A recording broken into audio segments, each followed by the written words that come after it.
Pour commencer, un petit détour par les entretiens, qui n'ont pas une valeur de représentativité statistique, mais qui permettent de dégager un peu des logiques types sur comment s'inscrivent donc cette pratique du collectif dans l'organisation des familles.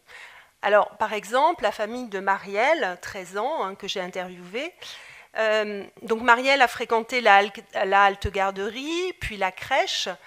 Ces deux modes d'accueil s'inscrivent en fait dans une logique pour les parents dans une logique, un objectif de socialisation, puisqu'en fait ils travaillent chez eux, donc ils ont le temps de s'occuper de leur fille quand elle était petite, et pour eux c'est important de respecter ces rythmes, mais par ailleurs ils souhaitent qu'elle se socialise très tôt. Donc ce collectif intervient dans cet objectif-là. La même chose pour le centre de loisirs, alors qu'elle pratique des activités de loisirs culturels par ailleurs, mais il souhaite qu'elle aille au centre de loisirs pour rencontrer d'autres enfants, et il en est de même pour la colonie. Donc vous voyez que pour cette famille, en fait, le collectif joue à la fois le rôle de mode de garde, puisque même s'ils travaillent chez eux, à certains moments, ils ont des contraintes, donc c'est une solution, mais avec un objectif fort de socialisation. Alors, une autre famille, celle de Gaspard, 12 ans. Gaspard, lui, a été en nourrice comme ses frères et sœurs. Et en fait, dans cette famille, le temps libre est consacré à des activités de loisirs en famille, sur le week-end ou pendant les vacances, puisque c'est le moment où, en fait, on me dit ils apprennent à vivre ensemble, ils partagent leurs goûts. Sur le reste de l'année, on a des activités de loisirs individuelles qui sont très importantes et qui font une organisation du temps qui est très chargée. Et du coup, il n'y a pas de place pour le centre de loisirs, puisque les activités de loisirs sont ailleurs. Et surtout, il n'y a pas la volonté d'une pratique du collectif, puisque, me dit le père, le collectif, c'est déjà à l'école. Alors en revanche, il part en colonie, parce que le père de Gaspard, lui, a un souvenir de la colonie très joyeux. Il souhaite faire vivre cette expérience à son fils, avec un objectif de vacances pour lui, centré sur lui. Alors où certes, il va rencontrer d'autres enfants, et ça va lui permettre d'apprendre à se positionner par rapport aux autres. Autre famille, celle de Théo, 10 ans, où là, il y a également, comme pour Marielle, une pratique importante du collectif, mais finalement une pratique qui n'était pas souhaitée au départ, puisque la crèche vient parce que ça se passe mal avec la nourrice. Il va au centre de loisirs parce qu'il s'ennuie à la maison et que finalement les parents se rendent compte que ça lui permet de pratiquer des activités de loisirs qu'ils ne pourraient pas lui proposer, et ça lui permet de ne pas être tout seul puisqu'il est fils unique. Ils ont du mal à se séparer de lui, mais finalement il part en court séjour. Puis il part en colonie, toujours dans la perspective qu'il pratique des activités, du ski, du surf, qu'il ne pourrait pas faire avec eux. La socialisation n'est pas l'objectif premier, puisque c'est de pratiquer des activités, mais finalement, ils finissent par reconnaître que ces pratiques du collectif lui apprennent le partage alors qu'il est fils unique. Donc on voit bien que le sens donné aux pratiques collectives diffère selon les conceptions éducatives de l'enfant, mais aussi le contexte socio-économique des familles. Alors dans ces parcours, on va maintenant s'intéresser au processus de décision. Comment se font les choix ? Alors on a souhaité interroger en amont, avant les inscriptions, soit au centre de loisirs ou en colo, finalement, qu'est-ce qui est moteur ? Qu'est-ce qui déclenche la décision ? Donc pour les 3 types de pratiques, alors vous voyez que pour le centre de loisirs, la question des informations n'est pas tellement importante comme moteur, puisque finalement le centre de loisirs il est implanté dans le cadre local, on le connaît. Ce n'est pas la demande de l'enfant, puisqu'en général, la première inscription au centre de loisirs est à 5 ans et demi. En revanche, le moteur, c'est bien l'entrée à l'école, qui s'inscrit dans une continuité avec la halte garderie, dans un projet de tourner vers la socialisation. Un autre moteur, c'est de chercher à ce qu'il fasse des activités. Et le moteur principal, c'est la question du mode de garde, là aussi, dans la continuité de la crèche, où on voit bien que le centre de loisirs est la transposition donc, du collectif comme mode de garde. Quand on pense en revanche au centre de loisirs pour que l'enfant fasse des activités, là, le mode de garde n'était pas collectif, hein, c'est plutôt donc dans une autre perspective. Et là, ce sera le début d'un parcours vers les mini-camps et les colos.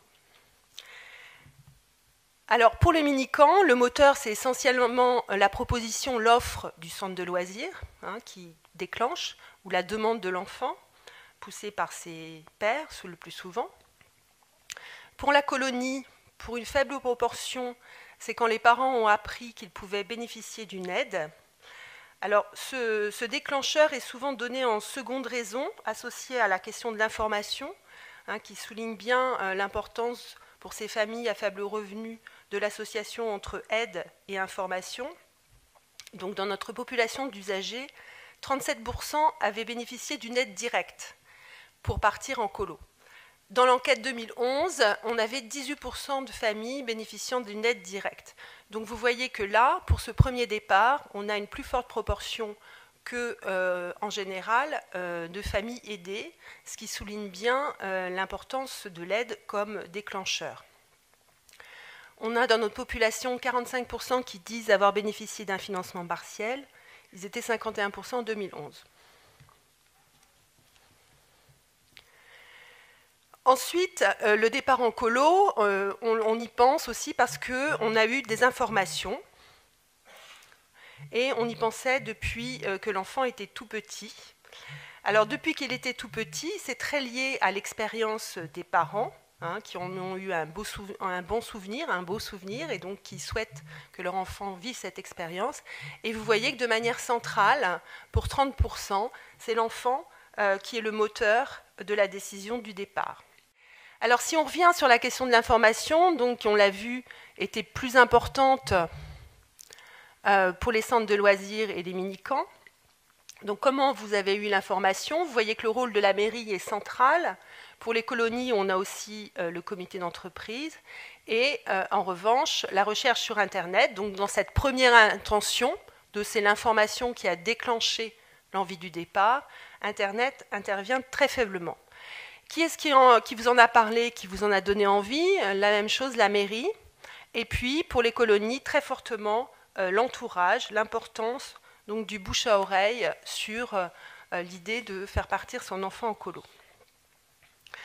Alors, pour en continuer sur le processus de décision, hein, maintenant la décision est prise, comment on va chercher l'information pour choisir le séjour et l'organisateur, donc là des familles en inscription directe. C'était une question ouverte, donc on ne proposait rien aux familles, donc qu'est-ce qu'elles nous ont répondu? Donc vous voyez que la proportion la plus importante à rechercher ensuite les informations une fois qu'ils avaient pris la décision donc sur Internet. Là, ce sont plutôt des familles à revenus élevés qui recherchent sur Internet et des parents qui ont l'expérience de la colo, donc qui savent où chercher et quoi chercher. On a ensuite la consultation de brochures et de catalogues. Là, plutôt des familles en milieu rural ou de petites agglomérations, où la colo, l'idée de la colo, c'est à la demande de l'enfant. Les parents eux-mêmes ne sont pas partis, donc ils ne connaissent pas. Et là, ces parents donc, sont très attentifs à l'expérience de l'organisateur, à son projet éducatif, on y reviendra. Et on voit bien que dans cette brochure, ils attendent de cette brochure l'ensemble des critères, puisqu'ils sont beaucoup moins présents par ailleurs, et ils ont un attachement très fort à l'organisme. Et puis on retrouve donc sur les informations, donc non seulement l'entourage joue un rôle dans la décision du départ en colo, mais il joue un rôle aussi sur l'information pour choisir le séjour.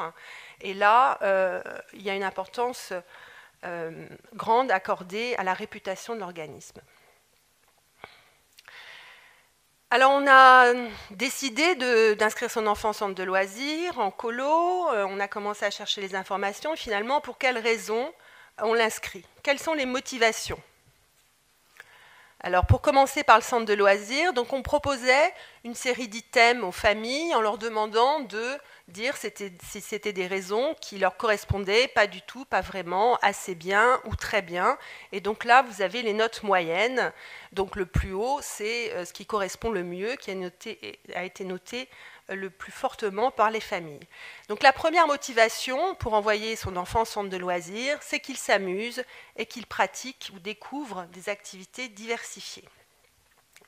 Vient ensuite le besoin d'une solution de garde. Donc on l'a vu que c'était un élément moteur, mais donc dans les motivations, il vient après s'amuser et découvrir des activités diversifiées. Et puis viennent très rapidement des motivations éducatives. La première, c'est la socialisation, qu'ils apprennent à vivre avec d'autres enfants, qu'ils apprennent de nouvelles choses, qu'ils apprennent à se débrouiller sans vous, pour qu'ils côtoient des enfants de milieux sociaux et culturels différents. Donc la question de la mixité sociale, on le voit, n'est pas une motivation, même si apprendre à vivre avec d'autres l'est. Qu'ils pratiquent une activité régulière, et ce qui est peu associé, donc on le voit, au centre de loisirs. Le centre de loisirs n'apparaît pas comme quelque chose, une solution par défaut, mais bien avec un objectif certes de garde, mais que l'enfant s'amuse et découvre des activités diversifiées. Alors qu'est-ce qu'il en est pour la colonie? Donc le même système, on avait proposé des items qu'on a demandé aux familles de noter. Donc qu'est-ce qui vient en premier? La même chose que pour le centre de loisirs, que l'enfant s'amuse, qu'il découvre une diversité d'activités ou quelque chose qu'on ne pourrait pas lui proposer. Donc vous vous rappelez que pour le centre de loisirs, c'était moins bien noté. La colo est une ouverture vers d'autres choses qu'on n'a pas dans le cadre quotidien ou que les familles ne peuvent pas proposer. Vient ensuite la question de la mobilité pour qu'ils voyagent, découvrent d'autres endroits, régions ou pays. Des activités précises, là, qui n'étaient pas associées au centre de loisirs, mais qui le sont à la colonie. La question de la confiance à l'organisateur de séjour est très importante. Et ensuite, on a l'idée que c'est une autre forme de vacances que les vacances en famille. Donc, ce sont bien des vacances pour les parents, des vacances où l'enfant doit s'amuser, découvrir des activités, voyager. Et vient seulement ensuite la socialisation et les apprentissages, puis l'autonomie. Comme pour les centres de loisirs, la question de la mixité sociale n'est pas une motivation forte. En fait, elle est très partagée, puisqu'en fait, c'est une des seuls items où on a 25% qui répond très bien, 25% assez bien, 25% pas vraiment et 25% pas du tout. On a la même chose pour les centres de loisirs. Alors qu'on avait un lien, l'expérience de la crèche, en fait, sur le centre de loisirs, fait que toutes les motivations sont plus valorisées. On attend davantage, notamment la question de la socialisation et des activités. Pour la colonie, en fait, le lien est beaucoup plus distendu avec l'expérience des modes de garde. En revanche, il l'est avec le centre de loisirs. C'est-à-dire quand on a fréquenté le centre de loisirs, on va être plus attentif à la question des activités. La même chose quand on a fréquenté la halte garderie. Pour les mini-camps, globalement, les motivations sont équivalentes, sauf que vient en premier l'accent sur la confiance au centre de loisirs. On envoie son enfant en mini-camp parce qu'on a confiance au centre de loisirs. Et dans les motivations éducatives, c'est l'autonomie qui vient avant la socialisation. On voit bien que la question du mini-camp, c'est vraiment aider au premier départ, aider à la séparation, aider à cette question d'autonomie. Alors on a pris sa décision, on s'est informé, on sait pourquoi on veut envoyer son enfant en centre de loisirs, en colonie. Alors avant de l'inscrire, néanmoins, on se renseigne sur quoi? On avait proposé des critères aux familles, donc là pour le centre de loisirs, 5 critères étaient proposés. 54% des familles se sont renseignées sur au moins un des 5 critères. Et la quasi-totalité de ceux-là se renseigne d'abord sur les activités, ensuite sur le projet éducatif, donc 1/3 de la totalité des familles, puis sur le nombre d'animateurs par enfant et la qualification des animateurs, et enfin sur le public. Alors les familles qui se renseignent sur aucun de ces critères, en fait, sont plus dans une dynamique du centre de loisirs comme mode de garde, même s'il n'y a pas eu de mode de garde collectif dans la petite enfance, où en fait le centre de loisirs n'a que ce contenu-là, il y a un peu une fonction instrumentale, plus des familles peu diplômées dans des petites agglomérations. Alors pour la colonie, comment s'est fait le choix du séjour? On demandait aux familles, est-ce que vous avez d'abord choisi le séjour ou d'abord l'organisme? En fait, la population est partagée en deux. Et comment on fait son choix?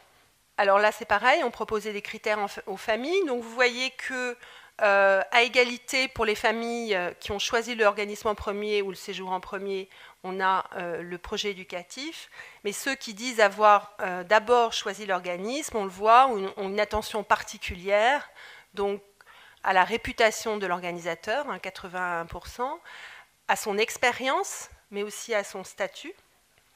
L'attention portée au statut associatif est d'autant plus fréquent quand les parents sont eux-mêmes partis en colo. On retrouve cette idée de l'expérience, et des parents plutôt diplômés.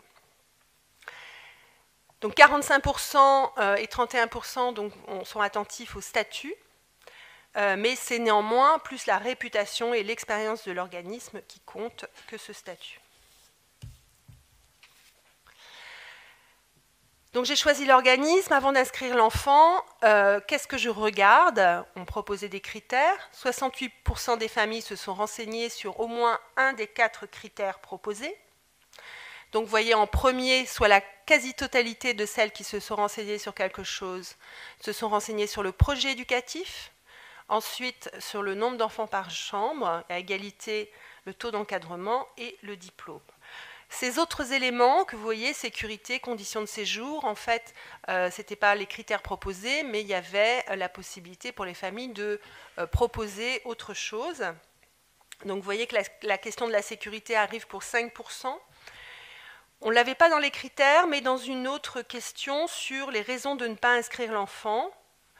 Pour 12% des familles, c'était une raison très importante, ce qui vient bien derrière la question du prix, qui était pour 25% de celles qui n'ont pas inscrit leur enfant, sur le fait que l'enfant ne voulait pas partir, 25%, et qu'il préférait partir en vacances avec ses grands-parents ou avec sa famille. Donc vous voyez que la question de la sécurité intervient certes, mais bien derrière ces autres freins qui sont celui du prix, la demande de l'enfant ou d'autres choix de pratiques de vacances. Alors pour en terminer avec le choix du séjour, là une question qui était posée à la fois aux familles en inscription directe et aux mairies, aux comités d'entreprise. On leur proposait une série d'items, on leur demandait si c'était des critères très importants, assez importants, pas importants. Donc là vous avez le pourcentage de très important. Donc vous voyez qu'en premier, quel est le critère de choix du séjour? L'activité, ça ne vous en serait pas étonné. Ensuite, la date, la destination, la durée, sachant que la date, elle est c'est davantage un critère pour les familles qui ont choisi le séjour avant l'organisme. Donc on voit que cette démarche-là, elle vient bien quand il y a des contraintes de calendrier. Enfin, on voit que les familles qui s'inscrivent directement ont une attention plus forte à l'ensemble des critères. Mais la plus grande différence est sur le temps de transport, la durée du séjour, on peut entendre qu'ils sont liés au prix, en fait, une attention portée au prix, et les activités.